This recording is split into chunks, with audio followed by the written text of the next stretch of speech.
ነው። እኔም እዚህ በጠዋት የተገኘሁት ልመርጥ ነው። ቀጣይ 5 ዓመት ሊያስተዳድር የሚችለው መንግስት ማምንበትን የምፈልገውን ጥያቄ ሊመልስልኝ ይችላል ከሞላ ጎደል ብዬ ማምነውን ለመምረጥ ነው የተዘጋጀሁት። በፊትም ጀምሮ ማንም ሰው ሳይቀድመኝ ተነስቼ ነው 11 ሰዓት ነው ከቤቴ ለባብሼ ለመውጣት የተዘጋጀሁትና እዚህ ብዙ ሩቆይ ሳይሆን ማንም ሰው ይቀድመኛ ብዬ አላሰብኩም ነበር እኔ ስነሳ።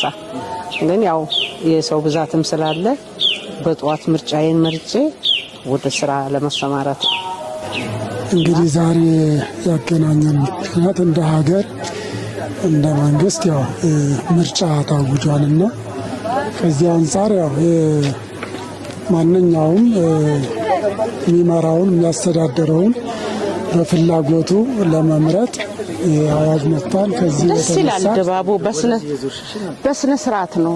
ያው ህዝቡ በስነ ስርዓት እየተስተናገደ ነው። በጣም ደስ ይላል። ከ9 ሰዓት ጀምሮ ህዝቡ ወረፋ ይዟል። ያው መርጦ እየወጣ ነው ይበጀኛል የሚለው። ምናልባት አንድ ሰው ድምጽ መስጠት ዋጋ አለው። እንግዲህ የምርጫ ሂደቱ በሚዲያም እንደሰማ ነው በአካባቢያችንም ሲነገረን እንደነበረው ካርዱን ካላወጣን እድላችንን መጠቀም እንደማንችል ቅድሚያ ተነግሮን ካርዳን አውጥተናል። ካወጣን በኋላ ደግሞ እኔ አሁን አካል ጉዳተኛ ነኝ። አካል ጉዳተኛ ሴት፣ ወጣት፣ ደካማ ምን ሳይል ሁሉንም ያካተተ ነው። ሁሉም መብቱን መጠቀም እንዳለበት ነው።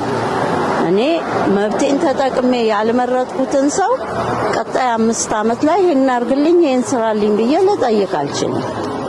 መጀመሪያ ሊያረግልኝ ሊሰራልኝ ይችላል ብዬ ምለውን ሰው መምረጥ አለብኝ። ግዴታዬን መወጣት አለብኝ። ለመምረጥ ነው የመጣሁት። ይበጀኛል ይሆነኛል ምለውን መርጬ ወጥቻለሁ።